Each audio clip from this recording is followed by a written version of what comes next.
It was the Super Bowl. I hope that if you're a Kansas City Chiefs fan, you are really excited that your team won.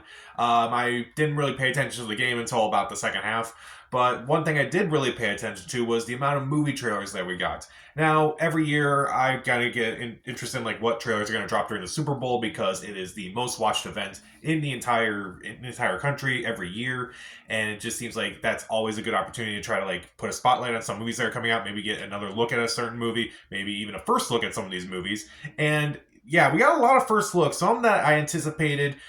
Some, the only like one or two was like, okay, I'm surprised they actually did that, but we'll talk about those. Now, looking back at some of the ones that I kind of predicted about 2 weeks ago, most of these are on point. Like, I predicted Deadpool, I predicted Kingdom of the Planet of the Apes, I predicted Quiet Place, I predicted a lot of these that did get trailers and such. There was one that I was surprised by, and that was Wicked, but I'll talk about that more when I talk about the trailer a little bit. But for this video, I'm going to talk about most of the trailers that we saw during the game. And basically, some where I'm like, okay, maybe I'm not going to talk about the ones that say, watch the new trailer now. So, like Deadpool and Wolverine, Twisters, Kingdom of the Planet of the Apes. I'm going to talk about the trailers on their own terms rather than the teasers that dropped during the game, like during the commercial. So, let's start off with Inside Out 2, which I felt didn't really do much for me. Now, Inside Out 2, I'm honestly not looking forward to this one as much, even though Inside Out is one of my favorite Pixar movies. This movie I'm still not on board with entirely yet. It also, the trailer didn't really do anything new. It kind of was like tied into the game because like if you saw Inside Out, you know that Riley's a hockey player, so it's like it kind of plays into the game a little bit. Like they kind of all the emotions kind of really get into the game in some way. So it's like, okay, that's cool, but they show anxiety again. And it's just kind of the same jokes from the first trailer, so it didn't really impress me too much. Up next, Kung Fu Panda 4. I'm kind of excited for this one still, but at the same time, I'm a little nervous. The jokes were not. They were just the jokes that I kind of heard in the first trailer, like that one with the animals that are going like violence makes our tummies tingle or whatever it is.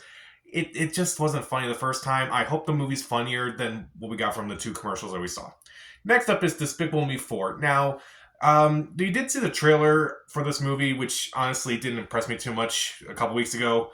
That I wasn't really excited then, and after this trailer, yeah, I'm still not that excited. It was kind of laughing because like John Hamm was doing the voiceover for the commercial, and also the fact that it was like more of a tease to go watch the new trailer. I'm not going to talk about the trailers in depth with Despicable Me 4 or Quiet Place Day 1 because those trailers kind of dropped in advance, and then days later they're like, okay, here are the trailers, go watch them online. Like with the other three, like Deadpool and Twisters and such, those I'll talk about.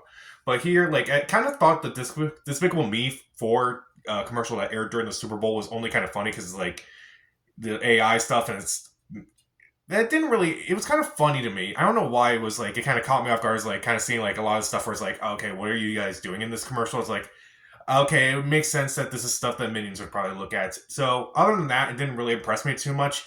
Am I looking forward to it? Honestly, no. But will I see it? Probably. Up next, we have If.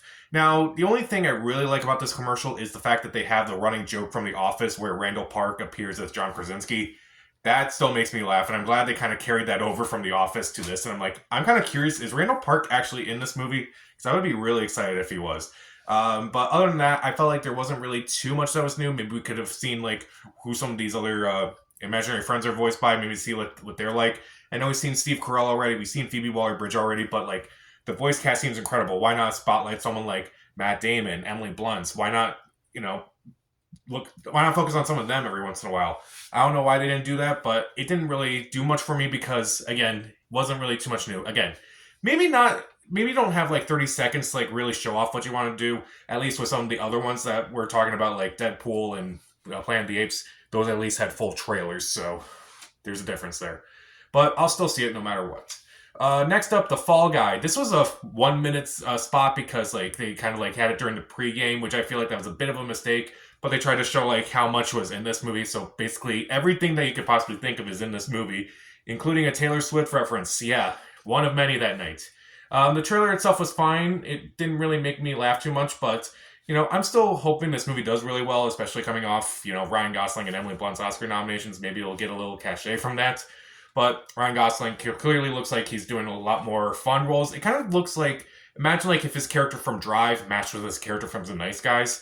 That's kind of an interesting pitch, but I do think it looks a lot of fun. The trailer itself didn't do too much for me, but I'll still see it. Next up, we have Monkey Man, a movie that I was really excited about after watching the first trailer. And the trailer itself, kind of like with a lot of these other trailers, it's just kind of a condensed version of that trailer a bit. It only has that one scene in the kitchen where it's kind of like a long take, it looks like. But I'm still kind of intrigued to see what this movie's going to be like.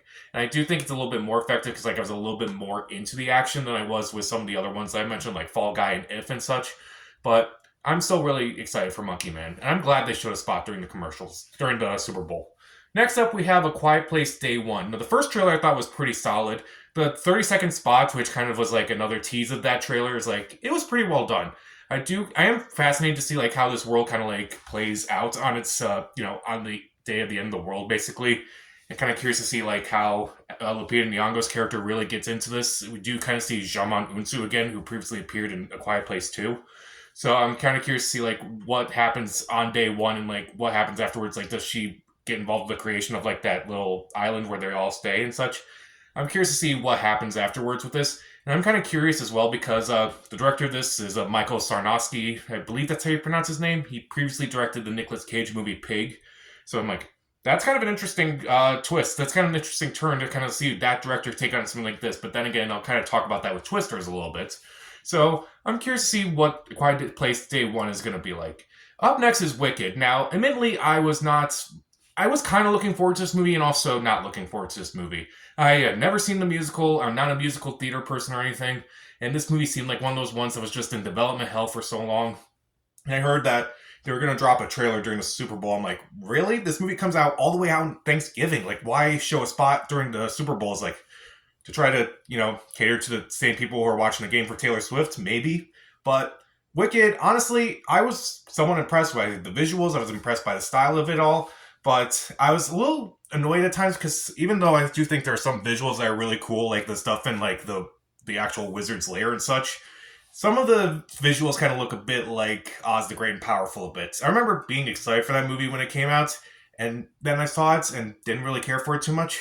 But I'm still curious to see what this movie's going to be like. Talking to someone, they were like, oh, this movie is again, the movie's in two parts and it really shouldn't be. And why not just make 1 3-hour movie? That seems to be the rage these days, making 3-hour movies. Why not? As far as the acting goes, I can't really get too much of a sense of what the acting's going to be like. I hope the acting's good. I'll give it a chance at least. I do think the trailer's effective enough to kind of make itself known. But again, it's way too early for a spot. But I'm kind of glad that we got a spot anyway. Now let's get into the 3 trailers that really dropped during the game. Kingdom of the Planet of the Apes is up first. This movie, I was kind of just annoyed with that original trailer because it started playing in front of every movie, even movies where it kind of didn't really make a lot of sense to play in front of, like Anyone But You. But I'm really glad we got a new trailer to kind of see what the plot of this movie is going to be like. I'm kind of intrigued by this plot a little bit more, an ape actually helping the humans and such. I'm that seems like an interesting twist. I'm kind of curious to see how that all plays out in this movie. Kind of see you see all these people out there going to be hunting animals is wrong, but it's what if you see an ape saying hunting humans is wrong? I'm well, that's kind of fascinating. Also, we kind of get a little bit more of the villain in this one, and I hope this villain's really well done. I really am excited for this one, even if Wes Ball, the director of the Maze Runner movies, is directing it. Next up, we have Twisters. This was one I was really looking forward to. And watching the trailer itself, I mostly liked it. I like the visuals. I like that it feels like a, old school disaster movie. We don't get a whole lot of disaster movies these days, and that's kind of upsetting, honestly. Disaster movies are not great movies by any means, but they're fun, guilty pleasure movies to me, including the original Twister. So this movie, I was intrigued to see what everyone will be doing in this movie. It looks like it's mainly going to be, Glenn Powell at least, and Daisy Edgar Jones. I think Daisy Edgar Jones is probably the daughter of Helen Hunt's character, and and I don't know about Bill Paxton, but Glenn Powell, I thought at first he was kind of the Carrie Elways of the movie, but then it kind of feels like he may be more of the Bill Paxton of this movie. I don't know if this is a remake or a sequel. I don't think it's a remake, or if it's going to be one of those sequels that's it claims to be a sequel, but it's they're remaking everything. So who knows what this movie's going to be like. I am kind of impressed that Lee Isaac Chung directed this because he directed Minari, which was a very, grounded, very honest, it was a very small movie. And the fact that he went on to direct this, I'm actually really impressed that he did this. And I'm definitely looking forward to seeing this. Will it be as good as the first Twister? Probably not, but, we don't get a lot of disaster movies these days. Some of it I can understand because some of them aren't particularly great, but let's hope this is one of the better ones. But let's talk about the big trailer that dropped during the game, and that was Deadpool and Wolverine. We finally get Deadpool 3.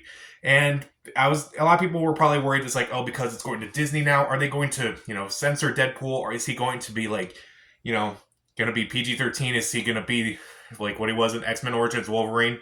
The answer is absolutely not. It's the first 30 seconds, there's a sex joke, and I'm like, yeah, you're definitely going for the R rating, and I appreciate that. And I'm kind of glad that despite all the leaks that have kind of come out about this movie, we didn't really get to see too much. We don't even get to see Wolverine in this trailer. You kind of see Deadpool on the ground and some shadowy figures walking up to him, and Deadpool's like, "Can you help me up?" And then it's revealed to be, Logan. He has the claws come out, and Deadpool's like, "No, I don't want that. No, don't help that." And this looks like it's going to be bloody. It's going to be over the top. It looks like it's going to be something that Marvel hasn't done before. And I hope it actually kind of saves Marvel because they have not had a good run. Disney has not had a good run. But I kind of hope that with some of the new movies that are coming out soon, particularly this year, maybe we'll get that. And I think Deadpool and Wolverine, I hope it's good. I hope it's one of the better Marvel movies. But I do enjoy those first Deadpool movies. So I kind of have hope for this, and it looks like they're still keeping the original cast for the most part, even though you don't really get to see them too much. But I had a blast. I had a lot of fun with it, and it looks like they're going to, stay true to Deadpool without trying to compromise what's going on in the MCU. So those are some of my thoughts about all the Super Bowl trailers I dropped. What were some of your favorites, some of your least favorites? Comment down below, subscribe to the channel. This is Pat. Stay safe.